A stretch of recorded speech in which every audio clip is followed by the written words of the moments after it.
भलायकी क्षेत्रा खातीर 15,000 कोटींची पॅकेज जाहीर केल्या. तशेंच 12वी मेरेनचें शिक्षण डीटीएच मार्फत सुरू करतले अशी म्हत्वाची घोशणा केंद्रीय अर्थमंत्री निर्मला सीतारामन हांच्यांनी आयतारा केल्या. लॉकडावन 3च्या निमण्या दिसा आयतारा अर्थमंत्री निर्मला सीतारामन हांच्यांनी 5वी म्हळ्यार निमणी पत्रकार परिशद घेवन पंतप्रधान नरेंद्र मोदीजीन जाहीर केल्ल्या 20 लाख कोटी रुपयांच्या पॅकेजीचो लाव नेमको खंयच्या क्षेत्राक आनी कसो जातलो हें स्पश्ट केलें. मनरेगा, भलायकी आनी शिक्षण क्षेत्र, कंपनी एक्टांतल्या डिस्क्रिमिनलायझेशन, वेवसाय सुलभता, सरकारी क्षेत्र उपक्रम आनी राज्य क्षेत्र सरकाराकडलीं संसाधनां ह्या 7 क्षेत्रां खातीर भर दिल्या.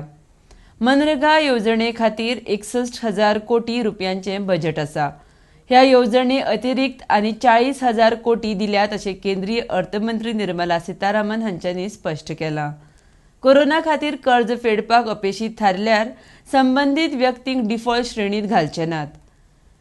इन्सॉल्वन्सी आनी बँकरप्सी कोड लागू जाल्या उपरांत 44% वसुली जाल्या.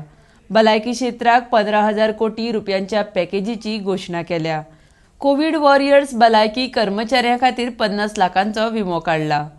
100 विद्यापीठांक ऑनलायन अभ्यासक्रम सुरू करतले अशें केंद्रीय अर्थमंत्री निर्मला सीतारामन हांच्यांनी स्पश्ट केलां. देव बरें करूं.